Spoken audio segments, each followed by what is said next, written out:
Hättet ihr gedacht, dass ihr in nur unter 15 Minuten diesen leckeren Blumenkohl mit der Heißluftfritteuse zaubern könnt? Bleibt dran, denn ich zeige euch, wie einfach es ist. Zuerst entferne ich den Strunk vom Blumenkohl, indem ich ihn einfach grob abschneide.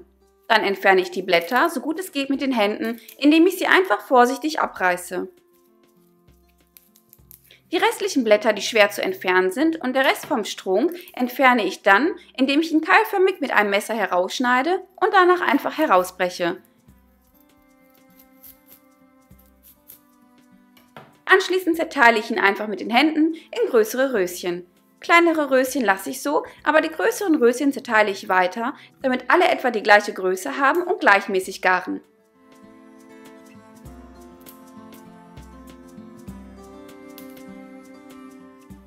Für die größeren Röschen nehme ich ein scharfes Messer und schneide aber nur durch den Strunk und zerteile sie dann weiter mit der Hand, indem ich sie vorsichtig auseinanderreiße. So verliere ich nur wenige Knospen von den Röschen. Die kleineren lasse ich so. In diesem Video verwende ich nur die Hälfte des Blumenkohls, aber ihr könnt natürlich auch den ganzen nehmen, wenn euer Airfryer groß genug ist. Danach nehme ich eine große Schüssel und gebe einen Esslöffel Olivenöl hinein. Da Blumenkohl einen eher milden Geschmack hat, füge ich Gewürze hinzu, die für ein tolles Aroma und eine schöne Farbe sorgen. Für die goldene Farbe sorgt ein Viertel Teelöffel Kurkuma, alternativ könnt ihr auch Currypulver nehmen. Und für ein süßes Aroma gebe ich einen halben Teelöffel Paprika edelsüß hinzu. Für etwas mehr Würze ein Viertel Teelöffel Knoblauchpulver, kein Knoblauchsalz und dann kommt ein Viertel Teelöffel Salz hinzu. Alles gut vermischen und wer mag, kann auch noch frischen Pfeffer hinzufügen. Alles gut vermischen. Dann gebe ich meine Blumenkohlröschen hinzu und vermische alles gründlich, damit der Blumenkohl komplett mit den Gewürzen und dem Öl bedeckt ist.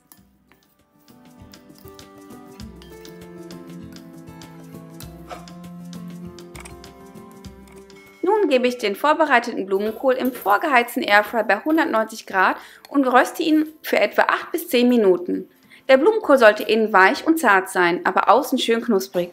Achtet darauf, dass er nicht zu dunkel wird und eine angenehme Bräune an den Knospen hat.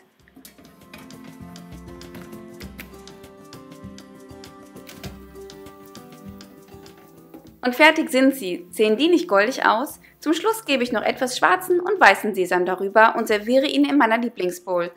Falls ihr auch gerne Brokkoli im Airfryer zubereiten wollt, habe ich dafür natürlich auch Videos und verlinke sie euch gern oben. Viel Spaß beim Nachmachen!